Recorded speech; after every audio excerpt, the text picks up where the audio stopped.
پێت دەوترێت کاکە پێغەمبەری خوا عەلەیهی سەڵاتو وەسەلام فەرمانی کردو نوێژ بە جەماعەت بکرێ، فەرمانی کردو ئافرەت خۆی پۆشتە بێت،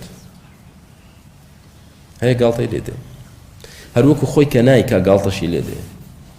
دەوترێت کاکە پێغەمبەری خوا عەلەیهی سەڵاتو وەسەلام فەرموویەتی ئەعفو اللحا، ڕیشتان دەستکاری مەکەن، لێی گەڕێن بەری دەنەوە. ڕیش چییە؟ وەڵام ڕیشیار ئەسڵەن پیسە، یعنی وەکو خۆی فەرمانەکە جێبەجێ ناکا بەوەش ناوەستێ. ئێستا دێ قسەشی پێ دەڵێ بە فەرمانەکەی پێغەمبەر صلی الله علیه وسلم. ئەمە کارەساتە کاکە، وهم ينهون عنه وينأون عنه، هەروەکو خۆی دوور دەکەوێتەوە لە فەرمانەکە، ئەوجا نەهیش لە خەڵک دەکا کە فەرمانەکە جێبەجێکەن. ئەوە کارەسات. هەیە دەڵێ کاکە وەڵام من خۆم بەکەم تەرخەم دەزانم، وەڵام مقەسرم، یا من لە دائیرەیەکم لە واجبێکم ناتوانم ڕیشم هەبێ، هەست دەکا کە کەم تەرخەمە، هەست دەکا کە بۆی ناکرێ، بەڵام هەیە نا ڕیش چییە؟ ئەمە چی هێناوتانە؟ ئەمە ئێوە زیادتان کردووە. کاکە فەرمانی پێغەمبەر صلی الله علیه وسلم 1400 ساڵە وەرە ئەوە بوخاری بخوێنە، مسلم بخوێنە، ئەبو داود، نەسائی، ترمذی، کتوبی حەدیث بخوێنە، ئەوەی کە باسی دەکەین لە فەرمودەکاندا هاتووە، ئەو تەوجیهاتانی کە دەڵێن پێغەمبەر صلی الله علیه وسلم فەرموویەتی.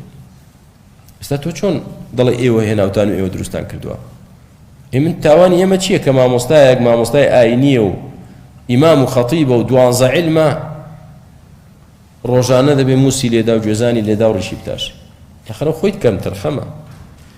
تۆ مەلات هەروە بینی و بێڕیش بێ، ئێستا بەلاتەوە سەیرە ڕیش دیاردەیەکی نامۆ تازەیە لەگەڵ کولتوری گەلی کورد نایەتەوە. وەڵا ڕاست ناکەی، چۆن نایەتە؟ پیاوە گەورەکانی کورد قەدیم ڕابردوو سۆرێکی ڕیشی هەبووە، ئەنجامە خوای گەورەوای کردو پیا و ڕیشی هەیە، خۆ پیاوی کوردی بەجیا دروست نەکردو وەڵام پیاوی کورد ڕیشی نابێت، بۆ لەگەڵ کەلتوری گەلی کورد نایەتەوە. و تایبەتش نییە بە عەرەب، تایبەتە بە پیاو. ئەو پیاوە عەرەبە، کوردە، ئینگلیزە، تورکە، فارس، هەرچی بێ، ڕیش بۆ ڕیشی عەرەبە، یامە ڕیشی داعشە. کاکە بۆ ڕیشی داعشە برا، ئەوەی سمێڵی سوور بۆ هەمزاغا نییە، ئەوەی ڕیشدار بوو توندڕە و تەکفیری و داعش نییە برا، تۆ سەرد لە شێواوە.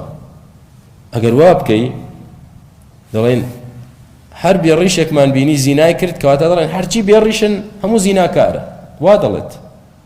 هەرچی بۆ نمونە بێ ڕیشە مەشروب خۆرە، قبوڵتەوە بڵێن کاکە مە فڵانە کەس ڕیشی نییە و تاوانێ کرد، تۆ بۆڵێ هەرچی ڕیشی نییەوە، تەبەن نابێ وا بوترێ. بە هەمان شێوەش ڕیشدارێک دەبینی تاوانێک دەکا، غەڵەتێک دەکا، تۆ ناکرێ بڵێ ئەم ڕیشدارانە من بینیم ڕیشدارم بینی وا بووە، ئیکە ڕیشدارت بینی وا بوو، یعنی هەرچی ڕیشدارە وایە، لەخوا نەترس.